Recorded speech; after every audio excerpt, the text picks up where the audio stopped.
Happy Hump Day. Good morning, everybody. Yes. And welcome to the Morning Sprint. We're bringing you some of the top stories of the day, all the positive ones, or the top talkers.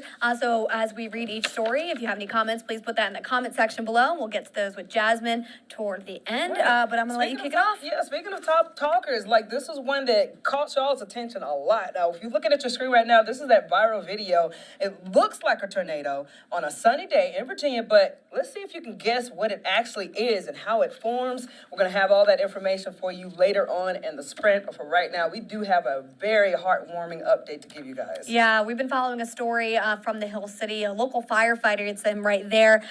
He's from the Lynchburg Fire Department. He suffered a stroke while on duty, but he's finally back home with his family. That's right. Jeremy Pillow returned home on Thursday after 2.5 weeks in the hospital. At the end of February, the otherwise healthy 46-year-old suffered a stroke. In this time of need, the community showed up in force, raising $38,000 on GoFundMe to help cover his medical expenses. Pillow had this message for the friends, neighbors, and even strangers who showed him that support. A huge thank you. I can't express it enough. The community has been fantastic. Complete strangers have reached out, offered prayer and support. My fire family has been fantastic. And Pillow says he Always still told my has wife, I said, headaches. if anything ever happens, you don't have to worry.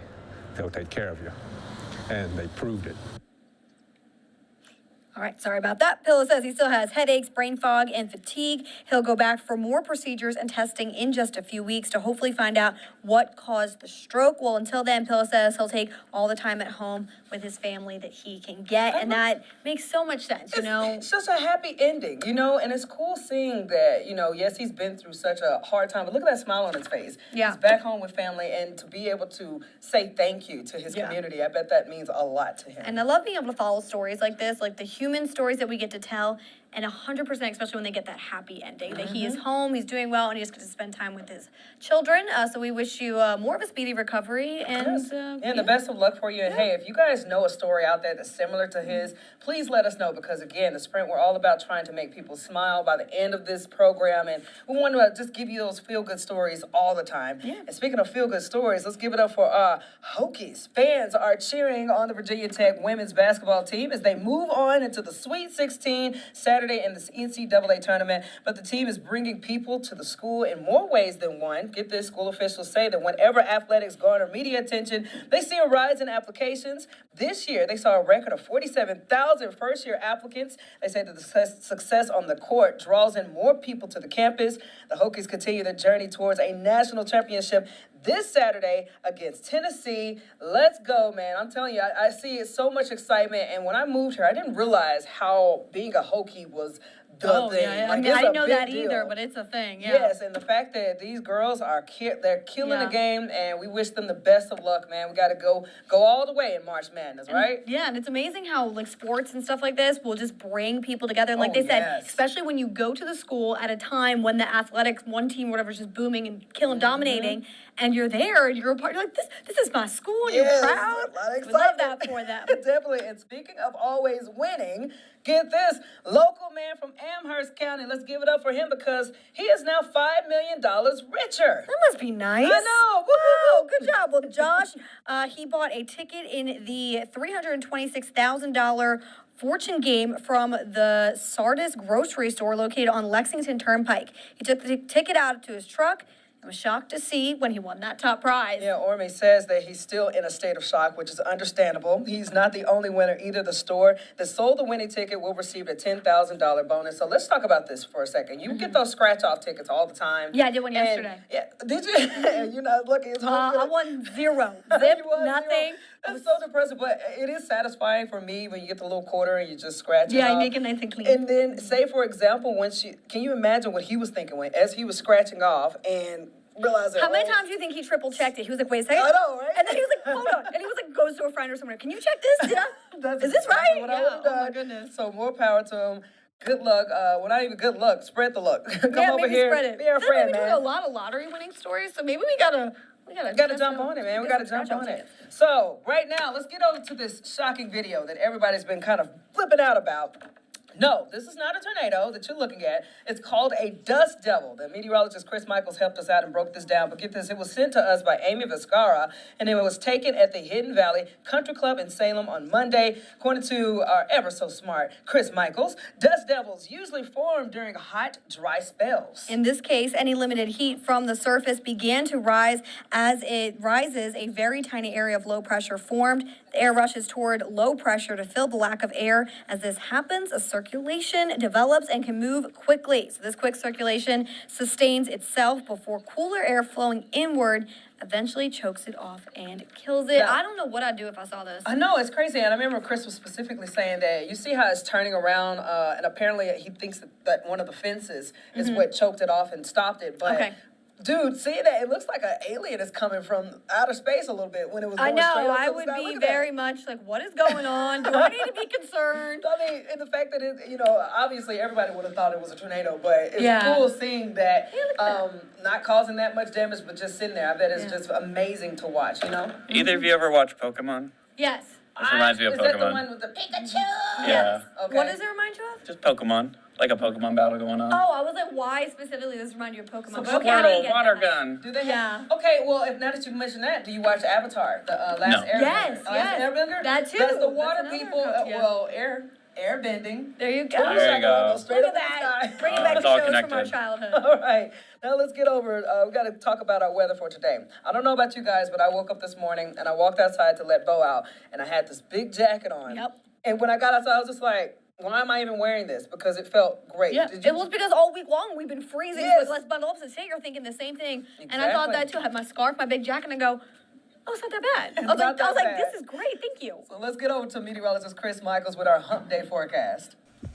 Happy Hump Day, guys. Here's a look at your Hump Day headlines. We'll track a few showers today. Most of those are going to be really light south of US 460. Not a big deal. The big deal is how warm we're going to get Thursday and Friday afternoons. It's almost going to feel like May out there. I almost said taste like May. That's not going to be it. Temperatures in the 70s and 80s for highs both days. We'll track a storm system that brings a few showers and thunderstorms Saturday morning. Outside of that, a beautiful weekend. I'm going to learn how to talk. I promise by tomorrow I'll see you then on the sprint.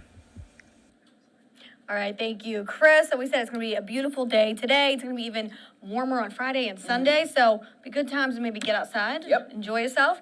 Speaking of which, we've got some people here locally who traveled in to enjoy some of the bike riding and trails that we have in our area. So you're taking a look right now at video from the junior team members from Virginia's Blue Ridge 2024. They've returned to Camp Bethel. This is a diverse team of female pro cyclists who are attending spring training camp. The team consists of 19 girls ranging from ages 9 to 17 years old, and all week long they are hitting the roads to train, learn together, and experience the area. Education is also an important part of their training. They partner with local organizations to learn about nutrition, activation, and protocols. Just look at those mountains in the background. That looks absolutely gorgeous. Well, the team is also working with the Virginia Department of Transportation to remind drivers to keep an eye out and be patient. VDOT has digital message boards making sure drivers are aware of the extra cyclists on the road. One of the biggest things, when our young athletes are out on the road is for people that are driving, just to remember that these are kids, I mean, they're very good at, staying in formation when they're on a road. We'll be based in the Fincastle area, so we'll be out that way quite a lot. And of course up on the Blue Ridge Parkway, because who doesn't want to go up there? And during the week, Shelly Olds, who is an Olympian and former team member, is running sprint sessions with the girls. Shelly is also the head cycling coach at Roanoke College, so she will be talking to the juniors about the opportunities here. Even though the training is a major part of this week, it's also a chance to help the girls think about their futures and potential cycling programs that they could join in Virginia's Blue Ridge. And so it's, if you guys are out near the Camp Bethel, Fincastle area, you probably might be seeing some of these girls on the road. So again, just be careful if you're driving around, but a lot to see here in our area, so beautiful rides. And then all that training, it just inspires me. So I can only imagine. I remember earlier today on Virginia Today, you said that, them legs gonna be throbbing. Yes. Yesterday, I did a burner session, 3 minutes. I had to do 200 jumping jacks in 3 minutes. I Wow. made it, but when I tell you, I was like, I would in be dying. pain. I was just like, my little calf muscles was just like, what's up? So can you imagine, I know. all that stuff, and then going up the mountain? So I know they are very strong, very athletic, and I see the mountain, I'd be like, I'm not gonna do it. I'm gonna walk. I would go down it, I'll go down, not up. but That's not right. up. All right, and speaking of that warm weather being outside, a sign that spring is here. Washington, D.C.'s National Cherry Blossom Festival got underway this past week. The festival commemorates the gift of 3,000 cherry trees from the mayor of Tokyo back in 1912. That's a fun fact for you. I didn't I know didn't know that. that either. Okay, so check this out. According to the National Park Service, peak bloom is just days away, predicted to fall between tomorrow. And then the festival runs through April the 16th. So, yeah, this is something that you're going to go check out, right? Yeah, I'll actually be there this weekend. I'm going up with my family. So I'm really excited because I just think the cherry blossoms are absolutely beautiful. And when you Yeah. see all of them together, all in peak bloom, I mean, it's just gorgeous. Some gorgeous photos going to be taken as well. But the only thing is, it might be a little rainy this weekend, but we'll make the Yeah. best of it. Yeah, you got So- to. You know, and that's another thing. When I moved here, I didn't realize that was a big deal. Like, Yeah. I got here, every next thing I know, it was like, Cherry Blossom Festival, go! And I was just like, okay, Yeah. one day I got to check it out. But apparently, I'll figure out how good it is when you go down Yeah, there. we used to go when I was younger, so I haven't been in a long time. But yeah, it was always a big thing to kind of go to. Even being from like Philly area, it's just something that you just know. Go check out. Well, we got to check it out. If you guys are going, let us know. Text us in the little comment section. I want to know what your past experience was about. Okay, so check this out. This is a cool little program out there for people. They call it a perfect match, pairing up high school students with cats looking for their forever home. The shelter brings in high school students to read to the cats. The program matches a cat hoping to get adopted with a student looking to become a stronger reader. The students say they aren't afraid to read because the cats aren't judging them. Which is fair. So this program is out of Kansas City. It says the shelter says that they have younger school kids, Girl Scout groups, and even some adults who come in and read to the cats. I think this is cool. I'm not a cat person personally. You know, I would come read to dogs, but it would have to probably be like the older rescue dogs so they can pay attention because, you know, dogs are just like kids. The other ones they want to They're bark. like, they all over you. They want won't to let play. you chew up the book and Look stuff. at that one. But look at Oh, him. he likes the camera. I think that's really cool, though. You mentioned people who probably are a bit anxious when it comes down to reading out loud. I know that was something that I went through when I was in school, like being nervous every time you were called on to read. Yeah. And going to a place where not only are pets soothing, you know, and it's therapeutic in that session period, but to read to them and then, hey, I might fall in love. Look, you make eye contact with me, little cat. And you mine, you know, that's probably what they're doing. You know, You're gonna go adopt one no, now? I'm not gonna adopt one. I told you How I'm a would dog Bo person. feel? I'm I a know. dog person. I know. I think Bo would not like that at all. But No. yeah, it's a cool program. Yeah, to get you out of the classroom and kind of breaks up the normal way that you're learning. So Definitely. Okay, so we got to end on this fun note right here. Let's give it up for 90-year-old. His name Go. is Pickles. Look Look at him, he's he's not. He may be a little up in the age, but get this, he became a dad for the first time by human standards. Not for Mr. Pickles. He's a tortoise, and he's a radiated tortoise that lives at the Houston Zoo. Congratulations. Look at that. Look Yeah, at little babies little right there. babies. Well, he's been with his mate, Mrs. Pickles, since 1996, and they've just become new parents to their 3 adorable babies. I want to hold one. They look so cute. Well, the babies' names are Dill, Gherkin, and Jalapeno. That's the funniest I like thing to gherkin. me. I like jalapeno. Look I at know look you at little like- jalapeno. How do you know that one's jalapeno? Because I'm assuming jalapenos are the darker with the one with the darker spots Oh, on okay. it. Look at They're jalapeno. so cute. Well, the little babies are important because the radiated tortoises are critically endangered. So now we have 3 more. And look, oh man, they're so tiny. And then they're going to get to these big, big tortoises like their dad. Now, Steven, I know you said that, hey, you remember Pokemon? Yeah. Get this, those little tortoises, do they not put you in the mindset of Mario Kart when you just throw those turtle shells and knock people out? Oh, that's not the Oh, I hit the wrong button. No. No, I think more about Ninja Turtles than Mario Kart well, there. that makes sense. But people out there, if you're listening to me, you remember how Mario, that's his Yeah. weapon. Yeah. When He it throws the circles turtles, yeah. Now, are they empty turtle shells? No, those. Wait. No, in Mario Kart, doesn't he throw empty ones? Oh, no. I would throw Gherkin I into would- it. Yeah. No, wouldn't I like tell. Gherkin. I'm going to protect him. I think they are empty, right? I hope so. If not, that's some damage, man. Okay, let's bring in Jazzy Jazz. All right, let's talk to Jasmine. Hi, Jasmine. How are you this morning? Hey, I'm doing great. So, what do you think of those little turtles? You like their names? Yes, I thought they were so adorable. And I'm with Jazz with the Mario Kart. I used to play it all the time when I was little. It does kind of remind you of when you used to throw the shells. Yes. There you go. All right, you got someone on your side. Well, Jasmine, do we have any comments this morning? No, not today, but as always, guys, if you have a comment that you want to leave or any questions that you have, please leave them in the comment section below, and Jaff and Britt will be sure to respond to them. And Jess, so you guys, back on that viral video, that the Dust Devil deal, from the website, you guys saw so much activity taking place online because of that, right?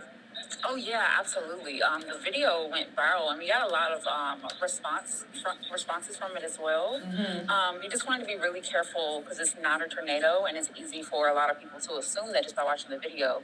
So we, the thought process behind posting it, we just wanted to make sure they made it very clear that it wasn't, in fact, a tornado; it was a dust devil. Right. How can a person, if a person has something like that they want to show that's crazy, maybe it's that dust devil or something else, what is a way for them to send it in so that we can talk about it on the show? Yeah, absolutely. The perfect way to send it in is to pin it on our website. You can send pictures, videos of all kinds. It can be a weather video, a picture of your little fur baby. Just send it our way through Pin It. It's very easy. It is right on our website at wsls.com/pins. All right, Jazz. Thank you, Jasmine. Well, you have a good rest of your Wednesday. Of course, you too. All right. All right, guys. So before we let you guys go, we gotta give you some news that's happening later on today. I'll get you to kick it off. Something's going on in the noon. Coming up at our later newscast, including 10 News at noon, family, friends, and Governor Glenn Youngkin reacting after video was released of a Virginia man who died while in custody in a mental health hospital. 7 sheriff's deputies and 3 hospital workers were indicted for murder. Plus, dozens of first responders from Ohio, Pennsylvania, and West Virginia participated in a training exercise in case of a railroad emergency. You remember Norfolk Southern organized this event after one of their freight trains carrying hazardous materials derailed in East Palestine, Ohio. And people in Roanoke County can now drop items off again if you're recycling with the Recycling and Disposable Solutions. The pause is in accepting drop-offs comes after a fire caused $100,000 in damage to their processing centers. That's a story we've been following closely here at WSLS, but happy to hear that people can recycle again. Exactly. So we got all those stories and so much more coming up on the noon, coming up in our later newscast, and of course you can always check us out online at WSLS.com. You got anything else, Gary? That's about it. Steven, you got anything back there, brother? I'm good. All right, my host, Kelly. Well, we're going to wrap up this hump day with you guys. Of course, you guys can join us tomorrow morning at 9 a.m. We'll be back here with more news that'll make you smile. Take care.